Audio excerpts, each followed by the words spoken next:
My best friend stole my startup idea. Then investors called me. Later, I found a pitch deck he used. I never thought betrayal would come from someone I trusted so deeply. It was over coffee, our usual Saturday ritual, when my best friend Mia leaned in, her eyes sparkling with excitement as she shared a secret. She had pitched our groundbreaking startup idea to a group of investors, without me. The moment she said it, my heart sank. I had spent countless nights brainstorming and refining every detail of that idea, pouring my soul into it. Mia's claim felt like a knife twisting in my gut, and I struggled to process the weight of her words. Did she really think she could take something so precious from me? As I sat there, the coffee shop buzzed around us, but I felt like I was in a bubble, trapped in disbelief. I had always seen Mia as my partner in this venture, the one who would help me navigate the treacherous waters of the startup world. Now, I was staring at the very person I thought would uplift me, and all I could see was betrayal. Mia continued to speak, oblivious to the storm brewing inside me.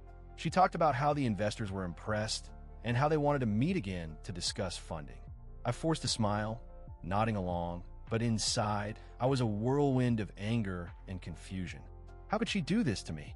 How could she turn our shared dream into her personal project? Once we finished our coffee, I left Mia at the shop, my mind racing. I needed to think to gather my thoughts. As I walked home, the reality of the situation began to settle in. I felt like a fool for trusting her so completely, for believing she would have my back. The weight of my ambition now felt like a burden, overshadowed by the looming betrayal. Later that evening, I sat down with my laptop, determined to find out what really happened. I rifled through my emails, looking for any sign of communication between Mia and the investors. My heart raced as I clicked through messages, each one a reminder of the countless hours we had spent building our idea together. But then, I stumbled upon something that sent a chill down my spine. An email from a mutual contact popped up, dated weeks before a coffee meeting. In it, Mia had pitched the very same idea, claiming it as her own. I felt my stomach drop as I read her words, her confident assertions about the concept we had nurtured together. This was no simple mistake. This was premeditated theft. I couldn't believe what I was seeing. As the pieces fell into place, my heart raced with a mix of anger and determination. I needed to confront her, but how? Would she deny it? Gaslight me into thinking I was overreacting? I couldn't let her manipulate me again. I had to gather evidence, talk to our mutual contacts, and find out just how deep this betrayal ran. The next day, I reached out to a few people who had been in the loop about our startup. I started with Alex, an investor I had met at a networking event. I casually asked if he had heard anything about Mia's pitch. His response was hesitant, almost reluctant, but I could sense the tension in his voice. "Yeah, I heard something," he said, "but I thought you were working on it together." That single question hung in the air, a confirmation of my worst fears. Mia had somehow managed to create a narrative that separated us, leaving me out in the cold. I felt a mix of betrayal and disbelief. How could she twist our shared vision into a solo venture? I needed more proof, something concrete that would expose her lies.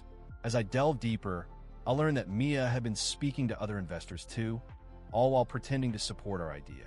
Each conversation left me feeling more isolated and more determined to uncover the truth. I couldn't let her get away with this. It was time to play the long game. I had to be strategic, to build my case quietly before confronting her. I started keeping a journal, documenting everything I discovered. The more I wrote, the clearer the picture became. I could see the threads of her deceit weaving through our mutual connections, and it was infuriating. I was losing my best friend, and yet I felt a sense of liberation in reclaiming my narrative. This was my idea, and I would fight for it. With each passing day, I grew more resolute. I would confront Mia, but I needed to be prepared. I couldn't afford to show any weakness. I had to present the evidence in a way that left no room for her to wiggle out of responsibility. My heart ached at the thought of losing her, but I knew I had to protect my dream.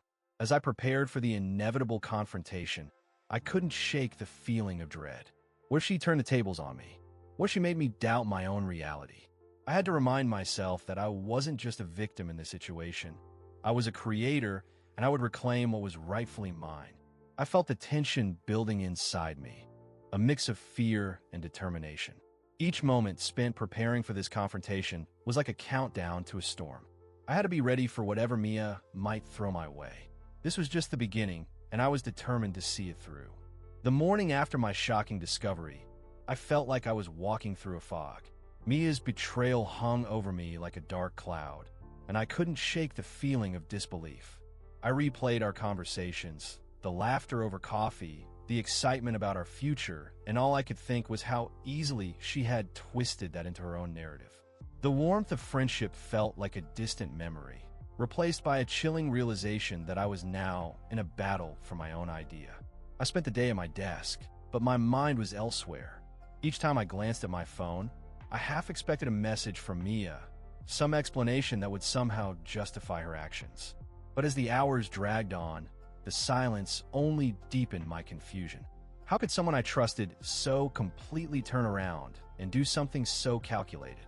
The thought made my stomach churn. Determined to find clarity, I reached out to a few mutual contacts. I needed to know if anyone else had heard about Mia pitching the idea, or if it was just my paranoia. I started with Ethan, a developer we both knew. As we chatted over lunch, I tried to sound casual, but my heart raced when I asked if he had heard anything about Mia's meetings with investors. His expression shifted, and I knew I had struck a nerve. Ethan hesitated, then leaned in closer. "I heard she was looking for funding a while back," he said, his voice low, "but I thought it was for something different. I didn't realize she was pitching your idea." My heart sank. This was the first piece of evidence that something was off. It felt like the ground beneath me was crumbling, and I needed to find out more. I left lunch feeling more anxious than ever, but with a flicker of determination. If Mia had indeed pitched my idea before a discussion, I had to prove it. I returned to my desk and began digging through emails, texts, anything that could help me piece together this puzzle. Each click of my keyboard felt like a step closer to the truth, but with every passing moment, the weight of betrayal pressed down on me more heavily. Hours turned into a blur as I combed through old messages. Then, I stumbled upon an email thread from a few months back, where Mia had reached out to an investor. My heart raced as I read through it, my breath catching in my throat. There it was, a clear mention of the idea we had discussed, but framed entirely as her own. I couldn't believe it. The betrayal felt like a knife twisting deeper. I felt a mix of anger and fear. What if she had already secured funding? What if I was too late to reclaim my idea? I couldn't let this slide. I needed to confront her, but I also needed to gather more evidence first. I thought about the investors Mia had pitched to and wondered if they were still in the loop. I could reach out to them, but I had to be careful. I couldn't let her know I was onto her. As I continued to gather information, I began to notice small inconsistencies in Mia's behavior. She seemed unusually distracted during our conversations. Her responses vague and evasive. When I casually asked about her meetings, she would brush it off, claiming she was busy with other projects. The more I observed, the more I felt like I was watching a carefully constructed facade start to crack. One evening, I decided to drop by her apartment unannounced. I needed to see her, to confront her in a way that felt more personal than just a phone call. As I stood outside her door, my heart raced. What if she denied everything? What if she turned it around on me? I took a deep breath and knocked, preparing myself for whatever response awaited me on the other side. When she opened the door, the surprise on her face was palpable. "What are you doing here?" she asked, her voice a mix of confusion and annoyance. I stepped inside, my mind racing with the words I wanted to say, but they caught in my throat. Instead, I just looked at her, searching for any sign of guilt or remorse. But all I saw was a mask of innocence, and it infuriated me. We exchanged pleasantries, but the tension in the room was thick. I tried to steer the conversation toward her recent pitches, but she expertly deflected my questions. It was as if she could sense my probing, and it only fueled my resolve. I needed to make her uncomfortable, to push her to slip up and reveal her true intentions. But how could I do that without showing my hand? As I left her apartment, my mind was racing with strategies. I knew I had to tread carefully. I couldn't afford to give her any indication that I was onto her. The stakes were high, and I was starting to feel the weight of the entire situation. Each moment felt like a game of chess, and I needed to be 2 steps ahead if I wanted to reclaim what was rightfully mine. That night, I couldn't sleep. My mind was a whirlwind of thoughts and emotions. I replayed every interaction with Mia, every moment of laughter, now tainted with betrayal. I felt like I was standing on the edge of a precipice, ready to leap into the unknown. I had to find the truth, and I had to do it before she could bury it any deeper. The next day, I decided to reach out to another mutual contact, Sarah, who had connections in the investor community. If anyone would know about Mia's dealings, it would be her. I texted Sarah, asking if we could meet for coffee. As I waited for her response, I felt a mix of anticipation and dread. I was stepping deeper into a web of deception, and I wasn't sure how far it would go. When Sarah agreed to meet, I felt a flicker of hope. I had to approach this carefully, though. I couldn't reveal my suspicions outright. I needed to gather information without raising any red flags. As we sat down, I casually steered the conversation towards startups and funding. The more I could learn about Mia's activities, the better prepared I would be for the confrontation I knew was coming. As Sarah began sharing insights about the investor landscape, I felt a surge of determination. I was piecing together the narrative, slowly unraveling Mia's lies. But with each revelation, the emotional turmoil inside me only grew. I was still grappling with the loss of our friendship, and the thought of exposing her felt like ripping a bandage off a wound that had barely begun to heal. With Sarah's insights swirling in my mind, I felt a renewed sense of purpose. I needed to dig deeper, to uncover every thread of Mia's deception. The thought of confronting her again, armed with evidence, sent a chill down my spine, but I couldn't let fear dictate my next move. I pulled out my laptop, determined to comb through our old messages and any other clues I could find. I started with our initial conversations about the startup. The excitement in those messages felt like a distant memory, tainted now by betrayal. I meticulously scrolled through our chats, searching for anything that could prove I was part of the ideation process. But as I read, I noticed a pattern. Mia's words were becoming increasingly self-centered, her language shifting for Widai as if she was already claiming ownership. Then, I remembered the mutual contact who had hinted at Mia's questionable past. I reached out to Jenna, a former colleague of ours who had worked closely with Mia. Over coffee, I watched Jenna's expression shift from casual interest to concern as I shared my suspicions. She leaned in, her voice dropping to a whisper. I've heard rumors about Mia. She's done this before, taking credit for others' ideas. My heart sank, but I knew I needed to know more. Jenna mentioned an investor event Mia had attended months before a coffee meeting. I felt a knot tighten in my stomach. Could it be possible that Mia had pitched our idea before I even mentioned it? The thought made my blood run cold. I needed proof, and Jenna promised to dig into her contacts to see if she could find any leads. As I returned home, I felt a mixture of anger and determination. I started searching online for any public records or news articles related to Mia's past pitches. Hours slipped by as I sifted through press releases and startup blogs, my heart racing with each new page. And then, I found it. An article detailing an investment round for a startup that sounded eerily similar to ours, credited solely to Mia. The timeline was unmistakable. I could feel the walls closing in on me, the weight of this revelation pressing heavily on my chest. This was the evidence I needed, but it wasn't enough yet. I had to connect the dots further. I decided to reach out to a few of our mutual acquaintances, asking casual questions about Mia's past ventures, hoping to gather more intel without raising suspicion. One evening, I spoke to Tom, a friend who had been in the startup scene for years. I casually mentioned Mia's name, gauging his reaction. He hesitated before responding. Yeah, she's a real piece of work. Just be careful. She has a way of turning things around on people. My heart raced. I wasn't the only one who had noticed her manipulative tendencies. This only fueled my resolve to expose her. Over the next few days, I continued my quiet investigation. I managed to gather snippets of conversations and vague mentions from various contacts. Each piece felt like a puzzle, slowly revealing a larger picture of deceit. I could feel the stakes rising, and the urgency to act began to consume me. I had to confront Mia again, but this time, I would be prepared. Finally, after what felt like an eternity, Jenna reached out with a lead. She had spoken to someone who had attended that early pitch meeting. They confirmed that Mia had presented an idea strikingly similar to ours, months before a coffee chat. I felt a mix of relief and anger wash over me. This was the confirmation I needed, but it also meant I had to act swiftly before Mia could cover her tracks. I started drafting an email to the investors who had backed Mia, detailing my findings without revealing too much too soon. My heart raced as I typed, each word a step closer to reclaiming what was rightfully mine. I couldn't shake the feeling that Mia would retaliate, that she would try to twist the narrative in her favor again. But I was done being manipulated. As I hit send, a wave of adrenaline surged through me. I had taken a stand, but now the waiting began. Would they believe me? Would they see through Mia's facade? The uncertainty gnawed at me, but I knew I was on the right path. I couldn't let fear hold me back any longer. I had to keep pushing forward. Days passed, and the silence felt deafening.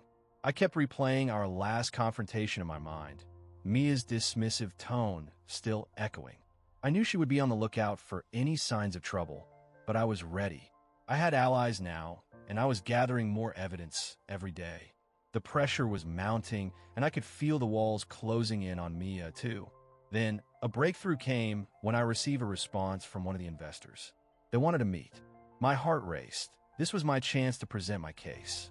I spent the next few days preparing meticulously, organizing all the evidence I had gathered. I wanted to make sure I left no room for doubt. Mia had underestimated me, and I was ready to turn the tables. As I sat at my desk, rehearsing my pitch, I felt a mix of anxiety and determination. I couldn't shake the thought of what Mia would do if she found out, but I had to believe in myself and my idea. I was tired of being the victim in this narrative. It was time for me to reclaim my story and my future. The day of the meeting arrived, and I felt a rush of nerves as I walked into the conference room. The investors were seated, their expressions neutral but curious. I took a deep breath, reminding myself of everything I had uncovered. This was it. I was ready to expose Mia's lies and take back what was rightfully mine. As I stood before the investors, the weight of Mia's betrayal hung heavy in the air. I could feel my heart pounding, a mix of adrenaline and fear coursing through me. This wasn't just about the idea anymore. It was about reclaiming my dignity. I had to prove that I was more than just a pawn in Mia's game. After my presentation, I noticed whispers circulating among the investors. Their eyes darted between me and Mia, who sat stiffly at the back, trying to maintain her composure. I caught snippets of their conversations. Words like trust and credibility floated through the room, and I felt a surge of hope. Maybe they were beginning to see through her facade. The meeting wrapped up, but the tension lingered. As I stepped out of the conference room, I was approached by a familiar face, Lucas, a tech entrepreneur I'd met at a previous event. He had a reputation for being connected, and I felt a flicker of desperation. "I heard what happened with Mia," he said, concern etched on his face. "You need to be careful. She's not someone you can easily shake off." His words echoed in my mind as I left the building. I needed to gather more evidence, not just for my sake, but to protect myself from any potential backlash. Lucas had hinted at something deeper, and I couldn't shake the feeling that Mia's deception ran deeper than I had initially thought. What if she had been lying to me long before our coffee meeting? I reached out to a few contacts who had worked with Mia in the past, hoping to uncover more about her history. Each conversation revealed more alarming details. She had a reputation for taking credit for others' ideas. One contact, Sarah, mentioned a project that had flopped because Mia had mismanaged it. "She'll do anything to make herself look good," Sarah warned. "Don't let her pull you down with her." With every piece of information, my resolve strengthened. I decided to confront Mia again, this time with a more pointed approach. I wanted to know if she had pitched our idea before our meeting, and I needed her to admit it. I texted her, asking to meet for coffee. "We need to talk," I wrote, trying to keep my emotions in check. I could almost hear her heart racing from the other side of the screen. The next day, we met at a small cafe. Mia greeted me with a smile that felt rehearsed, as if she were putting on a show. I couldn't help but notice the way she fidgeted with her cup, a telltale sign of her anxiety. "What's up?" she asked casually, but I could see the flicker of apprehension in her eyes. It was time to cut through the pleasantries. "I know you pitched the idea to investors before we even discussed it," I said, keeping my voice steady. Her expression shifted, and for a moment, I saw genuine fear flash across her face. "What are you talking about?" she stammered, trying to deflect. But I pressed on, recalling the email thread I had uncovered. "I have proof, Mia. You can't keep lying to me." Her demeanor shifted instantly. The friendly facade crumbled, revealing the defensive and manipulative side I had come to recognize. "You're overreacting. I never claimed it was solely mine," she insisted, her voice rising. "You're just trying to sabotage me because you're scared of my success." I felt a wave of frustration wash over me. This was her playbook, and I wasn't going to let her manipulate me again. Mia's words were a twisted version of reality, and I could feel the anger bubbling beneath my skin. I leaned in closer, lowering my voice. "You've done this before, haven't you? Taking credit for other people's work. I've talked to people, Mia. They see you for what you are." The tension between us crackled like static, and I could see the wheels turning in her mind as she scrambled for a comeback. As we left the cafe, I felt a renewed sense of determination. I needed to confront her in a way that would leave no room for her to wiggle out of responsibility. I had to dig deeper to find a way to expose her actions to the very investors she had deceived. It was time to turn the tables and reclaim my narrative. The following days were a blur of research and strategizing. I spent hours combing through old emails and social media posts, piecing together Mia's timeline of deceit. I even reached out to a few investors, subtly probing for information about their interactions with her. Each conversation only confirmed my suspicions. Mia had been building a facade of success on the backs of others. I discovered that she had received funding for another project, one that she had claimed was entirely her own. The project had flopped, but the investors had no idea of her history. I felt a mix of dread and exhilaration. This was the evidence I needed to dismantle her credibility. It was becoming clear that I wasn't just fighting for my idea anymore. I was fighting for my place in the industry. As I prepared for the next networking event, I felt a swell of confidence. I had a plan, and it was time to put it into action. I would confront Mia publicly, armed with the truth and the support of those who had been wronged by her before. This was no longer just about me. It was about holding her accountable for her actions. The night of the event arrived, and the energy in the room was electric. I could see Mia mingling with potential investors, her charm on full display. But I was ready. I had gathered enough evidence to not only protect myself, but to expose her. I felt a sense of calm wash over me as I realized that the truth was finally within my grasp. As I stood in the corner of the crowded room, I could feel the weight of the moment pressing down on me. Mia was in her element, effortlessly charming everyone around her, while I felt like a ghost lurking in the shadows. I had my evidence, but the stakes were higher than ever. I needed to play this right. If I exposed her too soon, I risked losing everything I'd worked for. My heart raced as I spotted Greg, one of the investors I had spoken earlier. He was leaning against the bar, casually sipping a drink while scanning the room. I approached him, keeping my demeanor light. "Hey, Greg, how's it going? I hear Mia's been making waves lately," I said, trying to gauge his thoughts without revealing my intentions. Greg smiled, but his eyes betrayed a hint of skepticism. "Yeah, she's been pitching some interesting ideas. I'm curious to see how they develop." I could sense that he wasn't entirely convinced. This was my chance to plant a seed of doubt. I actually had a similar idea a while back. I just never got around to pitching it. His brows furrowed slightly, and I pressed on. "I've been working on a few concepts that align closely with what she's presenting. I'm surprised to see her getting so much traction." Greg's expression shifted, and I could tell he was starting to connect the dots. The more I spoke, the more I could feel the narrative shifting. As I stepped away, I noticed Mia approaching a group of investors with an air of confidence. She was clearly in her element, but I was determined to disrupt her narrative. I took a deep breath and reminded myself of the email thread I had uncovered. It was time to play the long game. I needed to ensure I had enough support before making my move. I spent the next hour mingling, chatting with other attendees, and subtly steering conversations toward innovation and originality. Each time I mentioned my previous work, I watched for reactions. A few investors raised eyebrows, intrigued by my ideas. It felt like I was slowly weaving a safety net beneath me, ready to catch me if things went south. In a quieter corner, I spotted Sarah, a mutual friend who had always been supportive of both Mia and me. I decided to confide in her, hoping to gain an ally.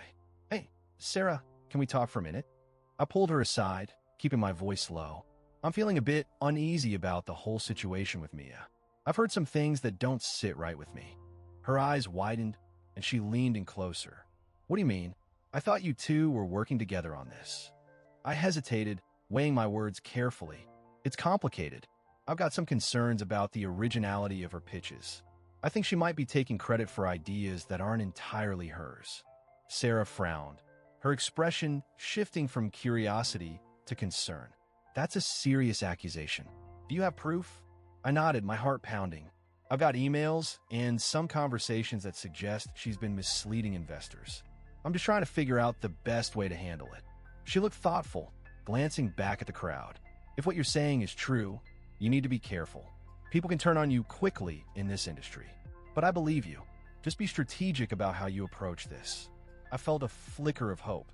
Having someone in my corner could make all the difference. As the night wore on, I kept an eye on Mia, who was now deep in conversation with a potential investor. I could see her gesturing animatedly, her smile bright and infectious. It made my stomach churn. I needed to stay focused and not let her charisma distract me from my mission. The last thing I wanted was to lose my footing. I decided to take a break and stepped outside for some fresh air. The cool night breeze calmed my racing thoughts. I pulled out my phone, scrolling through the email thread again, reminding myself of the concrete evidence I had. Each line was a reminder of her betrayal, and I couldn't let that go unchallenged.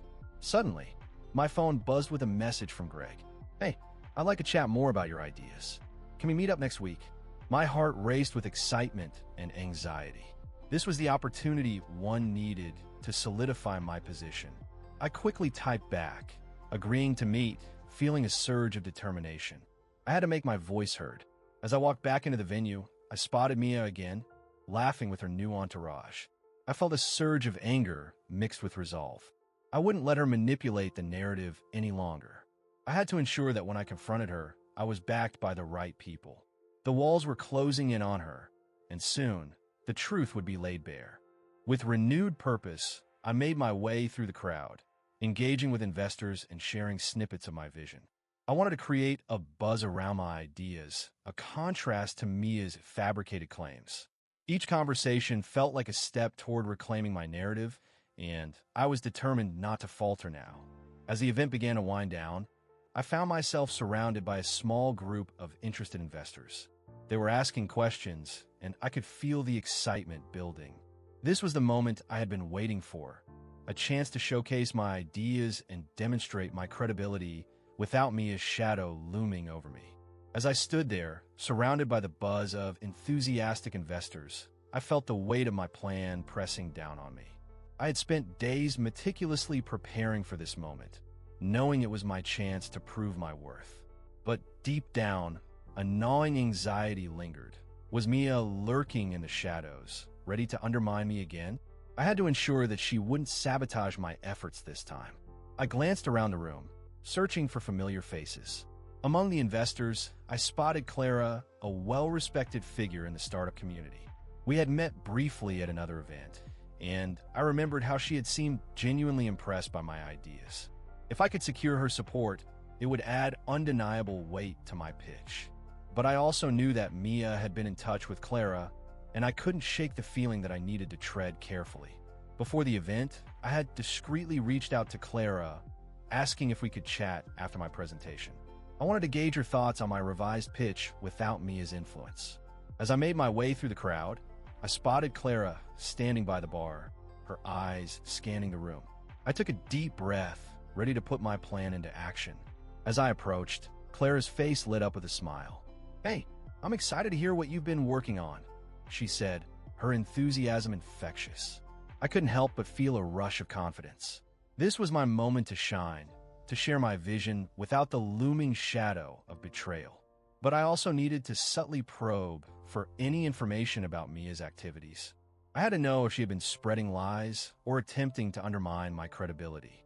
After a few pleasantries, I launched into my pitch, weaving in the core elements of my idea while making sure to highlight the unique aspects that set it apart.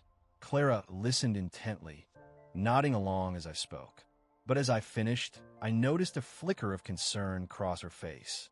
I've heard some things about Mia lately," she said, her voice lowering slightly.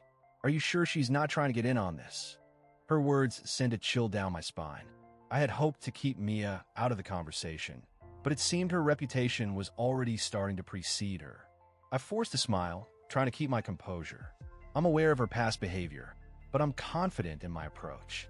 I just want to focus on my own work now. Clara nodded, but I could see the doubt lingering in her eyes. I needed to shift the focus back to my pitch and away from Mia's shadow.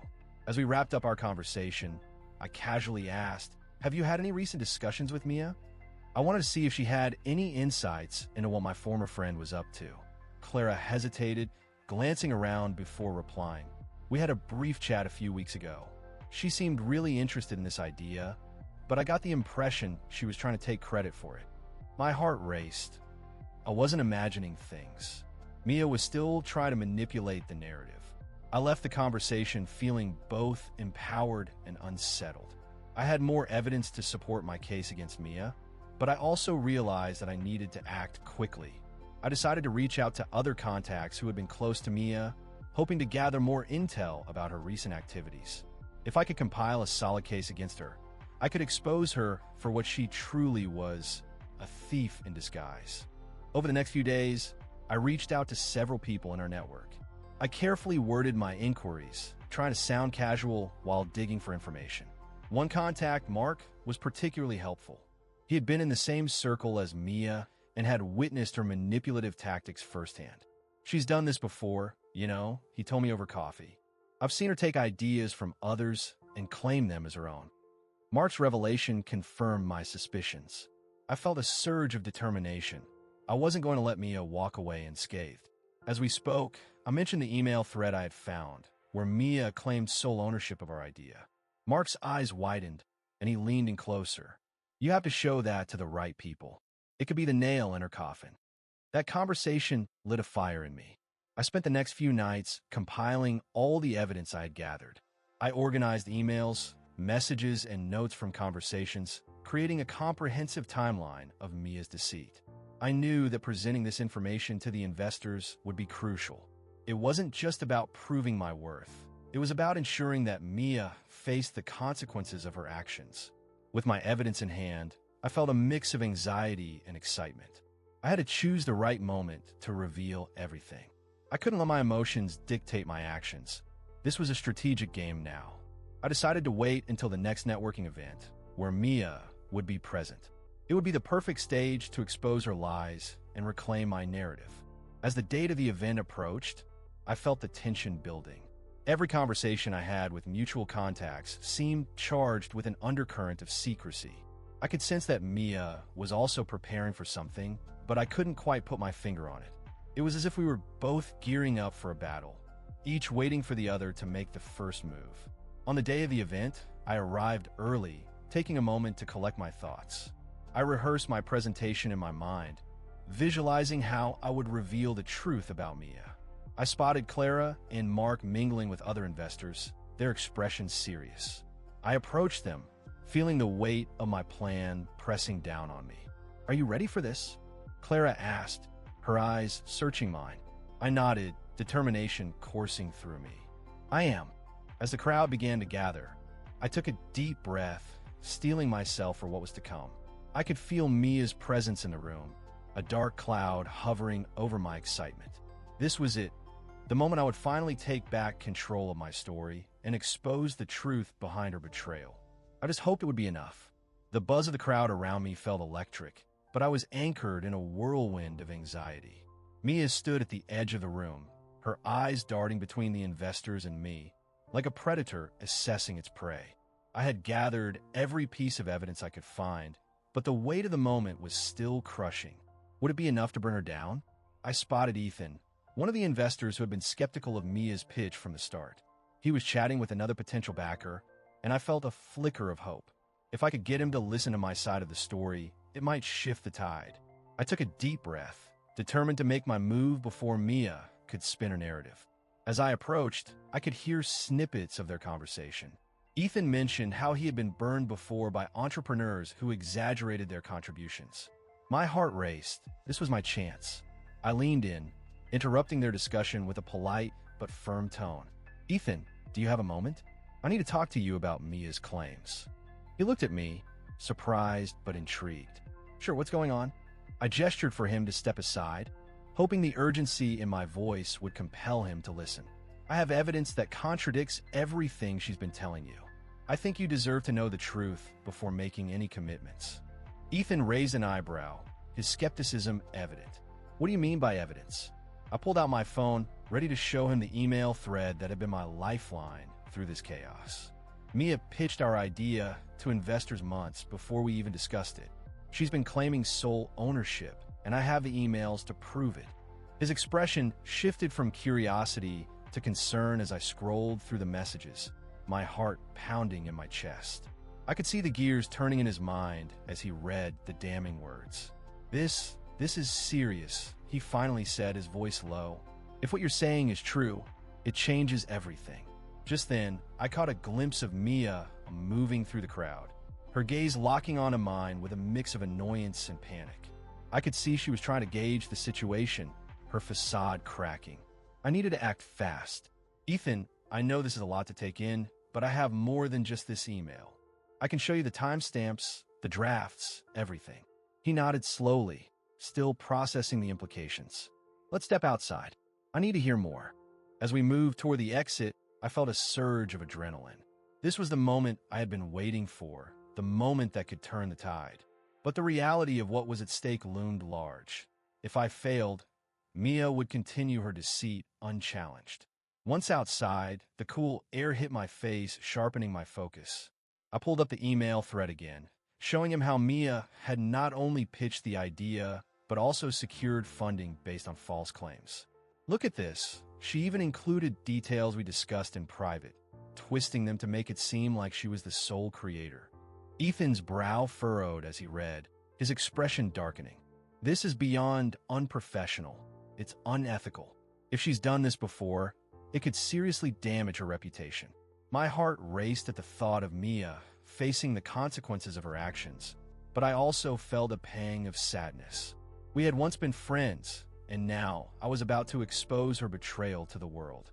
I could hear the chatter from the event inside, the laughter and excitement contrasting sharply with the tension outside. "I need to talk to the others, but this definitely changes my perception of her," Ethan said, his tone serious. "I'll make sure to dig deeper into her history. If you have any more evidence, send it my way." I nodded, feeling a mix of relief and dread. I was on the verge of vindication, yet the emotional toll was heavy. I glanced back at the door, knowing Mia was still inside, weaving her web of lies. I had to be ready for her next move, whatever it might be. As I walked back inside, I could see Mia laughing with a group of investors, oblivious to the storm brewing. My stomach twisted. This wasn't just about business, it was about trust, and she had shattered it. I felt a fire igniting within me, a resolve to not let her manipulate this situation any longer. I spotted my friend Rachel, who had been in the loop about my situation. I approached her, my voice barely above a whisper. "I need your help. Mia is about to face the consequences of her actions, but I need backup." Rachel's eyes widened, and she nodded, her expression serious. "I'm with you. Let's make sure she can't spin this in her favor." The tension in the air felt palpable as I stood among the crowd, preparing for the final showdown. I could feel the weight of every moment leading up to this, the culmination of betrayal and deceit.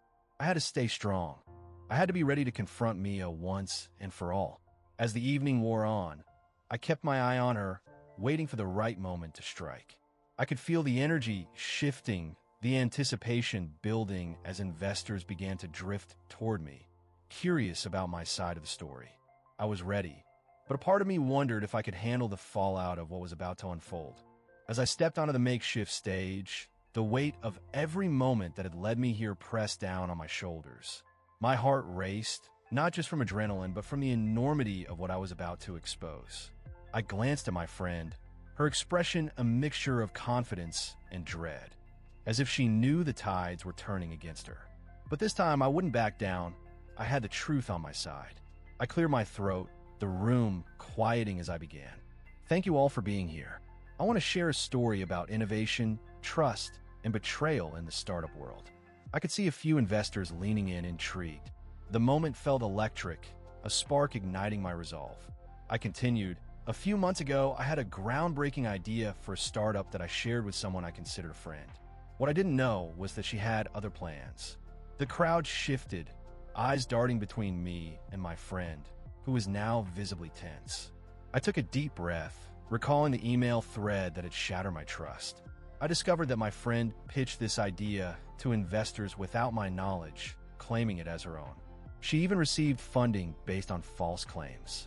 I felt a rush of power, the truth spilling from my lips like a dam breaking. The murmurs in the room intensified.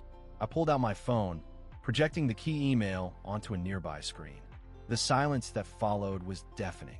Investors scanned the words, their expressions shifting from curiosity to disbelief. I could see the wheels turning in their minds as they processed the betrayal.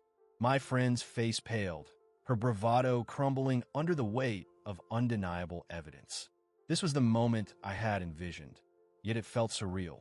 My friend sprang to her feet, desperation clawing at her voice. "This is ridiculous. You're twisting everything." But I could see the cracks in her armor. Her confidence was faltering. "I'm not twisting anything," I shot back, my voice steady. "The evidence speaks for itself. You've misled everyone here, and it's time for the truth to come out." The crowd was rapt, and I could sense the shift in loyalty. They were beginning to see her for what she truly was. In the back of the room, I spotted a few familiar faces, fellow entrepreneurs who had once looked up to her. I could see the confusion and disappointment etched across their features. They had trusted her, and now they were grappling with the reality of her deceit. I felt a pang of sympathy for them, but my focus remained on the task at hand. I couldn't let her manipulate the narrative any longer. I continued, "This isn't just about me. It's about the integrity of our community. We're all here to innovate, to support one another. But when someone undermines that trust, it affects us all." I could see nods of agreement ripple through the crowd. The tide was turning, and I could feel the momentum building. This wasn't just my fight anymore. It was a collective stand against betrayal. As I concluded my presentation, I could sense the room buzzing with conversations. Investors were whispering among themselves, glancing back at my friend, who now looked like a cornered animal. I had exposed her, but the fallout was just beginning. I knew she would try to salvage her reputation, but I also knew the damage was done. The trust she had built was crumbling before her eyes. In the days that followed, I watched as the consequences of my confrontation unfolded. Investors began to distance themselves from her, their trust eroded by the revelations. I received calls from several who had initially considered backing her, now eager to discuss my vision instead. It was surreal, the way the tables had turned, but I felt a sense of vindication. I had fought for my idea and my integrity. Yet, amid the triumph, I couldn't shake the sadness that lingered. My friend had been someone I cherished, and watching her unravel was painful. I wondered how it had come to this, how ambition could warp relationships. But I also recognized that I had to protect my dreams, no matter the cost. This was a harsh lesson in the world of startups, where trust is as valuable as the ideas we create. As I began to lay the groundwork for my own venture, I felt a mix of hope and trepidation. The startup world was daunting, but I was no longer alone in my fight.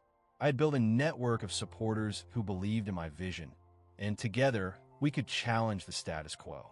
I was determined to make my mark, to create something that would stand on its own merit, free from deceit. I reached out to investors who had shown interest, eager to share my refined pitch. The excitement of presenting my idea, one that was truly mine, filled me with renewed energy. I had learned to be cautious, to vet my connections, and to protect what was rightfully mine. This journey was just beginning, and I was ready to embrace the challenges ahead. As I reflected on the past few months, I understood that the pain of betrayal had forged me into a stronger entrepreneur. I would no longer allow anyone to undermine my vision. My friend had taken something precious from me, but in the end, I reclaimed my power. I was ready to turn the page and write my own story, one built on trust and integrity. I glanced back at the startup community, a world that was both thrilling and treacherous. I knew I would have to navigate it carefully, but I was armed with lessons learned. I could already see the path ahead, illuminated by the support of those who believed in me. It was time to rise from the ashes and build something that truly mattered. Thanks so much for watching until the end. If you enjoyed our videos, please like, share, and subscribe to the Llama if you want more drama. It truly means a lot.